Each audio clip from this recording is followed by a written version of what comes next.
Hello everyone, and welcome to the lecture on what is popular culture.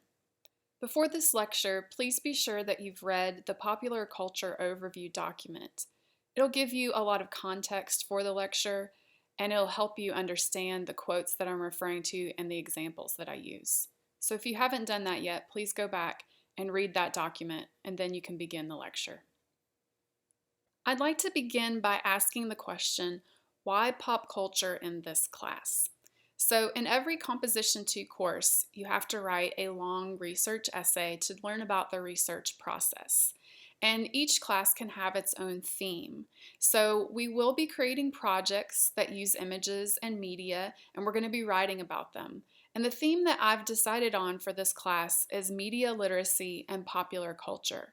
So what that means is that you're going to be choosing your topics for research from the general category of popular culture.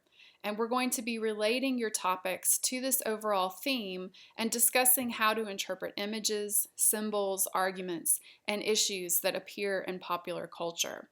So I wanted to give you some examples of past topics that have come out of this theme. Because what we'll essentially be doing is looking at issues, but not just the issue itself. We're going to be using the lens of popular culture to examine how those issues are represented. So we're really going to be talking about representation. And some examples of past topics are things like gender roles, which would be a broad social issue, in a more specific popular culture form, romantic comedies. I've also seen essays that have dealt with economics, a big social issue, but looking at it through the lens of video games. So where does the economics of a particular video game world come into play, and how do people learn about economics through video games? Another successful one that I saw was the depiction of nursing and nurses in popular culture TV shows like Grey's Anatomy and Scrubs. So essentially what I'm asking you to do is not focus on an issue itself, but examine its representation in the media through popular culture. So how the issue appears and how it is shaped by popular culture rather than just a general overview of that issue itself. So to that end, let's think through what is popular culture exactly. So I'm going to be drawing from the next few slides from the popular culture overview document and just kind of quoting and expanding on some of what Delaney discusses. So he describes popular culture as the products and forms of expression and identity that are frequently encountered or widely accepted, commonly liked or approved, and characteristic of a particular society at a given time.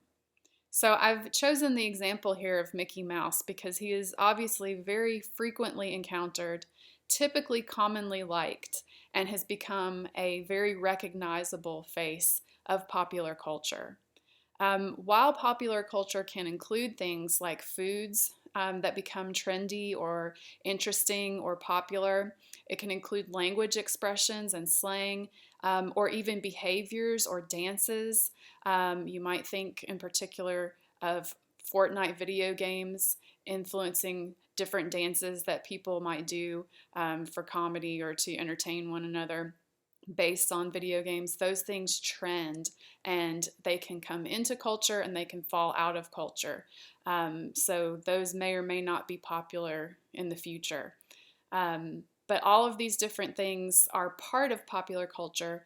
We're going to be focusing on images and media in particular. So an image of Mickey Mouse or a Disney movie would be an example of popular culture. Because it's so frequently encountered, it's commonly liked across the culture, and it has characteristics of given time periods. So it's unique to one particular moment, and it may or may not be popular in the past or in the future. Another thing that's important to popular culture is that it provides a sense of community. So it allows large, heterogeneous masses of people to identify collectively. It serves an inclusionary role in society as it unites the masses on ideals of acceptable forms of behavior. Or I would add to that acceptable interests or things that you should be talking about. So I've chosen the example here of Avengers Endgame. It was seen by so many people that it became the highest grossing film of all time in 2019. And just basically the Marvel universe, as it became known, is a communal experience where people go and they see movies and they see these same characters, and participating in that universe and that popular culture experience of viewing those movies gives you a way to identify not just as an individual, but as a community with other people who also go and see those movies. And in this case, they are so popular that so many people are seeing them that it becomes a cultural trend. So popular culture is really appealing to people because it's providing that sense of individual happiness and satisfaction, but also communal bonding. And that sense of community and that sense of fun and pleasure is really one of the primary ways that you can distinguish popular culture from other forms of media. And in just a moment, I'm going to talk about those differences in a little bit more detail. But keep that in mind, that individual happiness, but also the collective or communal bonding that popular culture provides is a really important factor of how to identify what popular culture is. Pop culture icons also emerge, and those are really easy to identify, but they do change based on different generations. So, for example, in the I'd say probably 80s, Madonna was probably one of the more prominent pop culture icons. Now, you wouldn't really see her as widely represented as a pop culture icon because she doesn't have quite as big of a following, but she still has historical relevance as an icon, even though she herself is not in the media as much. Other people have taken her place, but she represents in particular a 1980s sense of popular culture. Sports is also, as mentioned in the reading that you did, is another popular culture pastime that is very prominent and that does produce a number of icons. So I've chosen LeBron James here as a pop icon in sports because he's so widely recognized. Even if you don't follow sports or basketball, you probably have an awareness of who he is and his importance to the sport. So when someone becomes a pop culture icon, that's because they've gained universal appeal with the majority of the culture and then are associated with a particular time period in that culture. So whether or not you particularly like LeBron James as a player doesn't matter as much in terms of appeal as it is just this is someone who is known. We can understand why he's famous. We understand what he's done for his sport, even if we don't particularly follow his teams or him as a player. Icons usually have a lasting influence. So this is someone that has made their mark in their particular area of culture, whether that's music or sports or so on. And they become nearly universally recognizable. So that's really the task of the pop culture icon, is to be representative of their area of influence and to have this lasting impact where they're always going to be referenced as being a game changer, for example. So the icon status does occur, your reading mentioned, in different areas, not just with celebrity, but things like advertising with the McDonald's golden arches, logos like the Nike logo. There are lots of different iconic images and athletes or celebrities, singers. It just depends on which part of the culture you happen to be looking at. That will kind of determine what the icon is, whether it's a logo or a song or a sports player. So just keep in mind that sometimes these icons have a more lasting influence, while popular culture itself tends to change rather quickly and doesn't always depend on having a lasting impact. A lot of times it's just something that becomes a trend and then is forgotten, but then these icons emerge and have that more lasting influence. So what I've done is create a chart here that gives us some different examples of what popular culture is and what it is not. And hopefully that can determine for you or help you determine how we're going to be viewing popular culture this semester. So on the left-hand side, popular culture is things like comic books or superheroes. Those are forms of media that portray popular culture. Cartoons, animated characters, whether that's through film or TV shows or print, any of those things. Viral memes or videos, things that trend, that become really widely recognizable and that give a sense of communal bonding. Even if they don't have lasting impact, those are forms of popular culture. Novels that have broad appeal, so these wouldn't be high literature, this would be popular literature, things that lots and lots of people have read and that provide a sense of bonding. Probably more contemporary example could be the Harry Potter novels.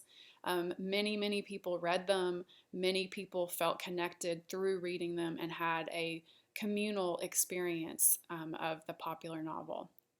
Video games also produce the same form of individual happiness with communal bonding. You could probably think of many examples of popular video games. Mainstream films, I've mentioned, widely watched TV shows, things that trend and that people are talking about at the same time across many different types of people, different backgrounds, different classes. This is the kind of communal experience that a TV show can provide in popular culture as well. Mainstream music and music videos, the most obvious one would be pop music, the label itself determining popular, that is part of popular culture. But there are other examples of music as well outside of pop music that have become mainstream and overly popular and that participate in the popular culture moments. Also, album art sometimes becomes iconic from these different mainstream artists. Sports, as I mentioned, this includes things from live events, mascots that are recognizable, and specific players, and so on. So really, these are just, a place to get you started thinking about it.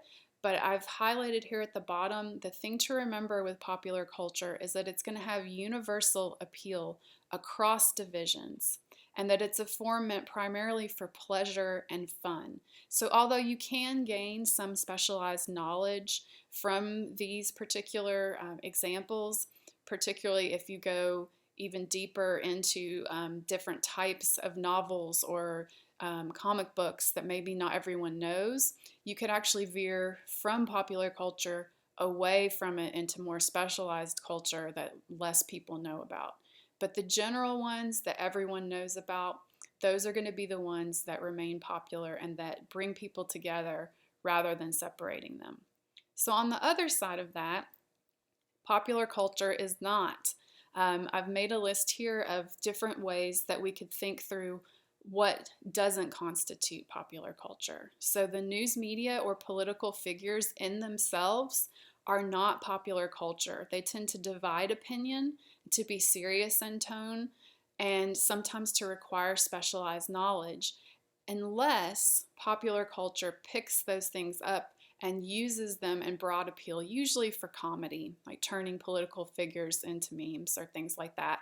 That meme would be considered a popular culture representation, but the actual media or the political figure would not be in themselves. Likewise, folk or traditional cultural practices, those things look back to the past, and as your reading discussed, tend to be rooted in tradition rather than in the rapid change that popular culture experiences. So things like basket weaving or carpet weaving, those things are traditional folk practices and wouldn't be considered popular culture because they have this long history where things stay the same all the time. But popular culture is always kind of looking to what's next and looking to what the community is participating in together in this contemporary moment and looking more to the future. In the same way, historical or specialized literature, things like biography or classic fiction, would not be considered popular culture because they are rooted in history and in specialized knowledge rather than in contemporary forward-thinking trends. The exception to this, of course, would be things like you may have heard a few years back about Jane Austen's novel Pride and Prejudice being taken and made into a pop culture phenomenon of Pride and Prejudice with zombies. And there was this rewriting of it all from incorporating zombie culture into it. So pop culture, in that sense, took what was historical specialized literature and recreated it into something that became contemporary and blended it into this new form, which then became appealing to a large amount of people, creating pop culture out of it, while the original source was not pop culture in itself. So I hope that distinction is clear. Other things that would not be pop culture include opinion-based social media, again, primarily because it creates divided opinions rather than bringing a unified sense of universal appeal. Similar to that would be high culture, indie or niche genres of music and classical music, art house films, opera, experimental theater productions, things that require more specialized knowledge or access to those things. Those don't have universal appeal. Usually it's a very specific taste in certain things. If it's asking you to have a specific taste or to participate in out of the way art forms, those are not going to be popular culture. So at the bottom, those highlighted boxes there are a good way for you to remember the difference. Universal appeal across divisions versus creating divided opinions or being really serious in tone.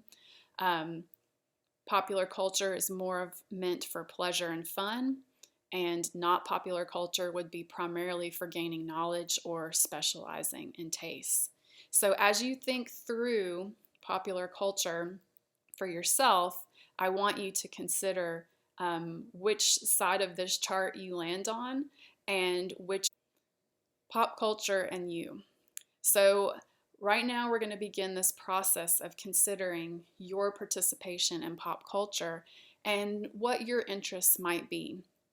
So I have a list of questions here for you to think through, and you don't have to answer these right now, but you may want to come back to them as you consider some of the different possible topics for you to write about this semester. So what types of popular culture do you consume the most? Why do you enjoy these forms of popular culture? What gives you pleasure as you participate and consume these different pop culture forms? What elements of that form make a lot of different people like it? So what does perhaps a video game have in it that gives a sense of universal appeal? Or what about a song or an artist or a sport? What about those things make a lot of people like them? Do people ever have divided opinions about this form of popular culture? And if so, why? What is it that could maybe divide instead of bringing people together? And if not, why do you think that that particular form has such universal appeal? And then finally, what type of popular culture do you want to know more about? So maybe you find yourself on the side of the more specialized high culture or folk culture interests rather than popular culture interests. If that's the case, there's still plenty of room for you to explore and write about things this semester. You'll just want to think maybe on the other side of, well, what is it that I don't like about these particular forms of popular culture?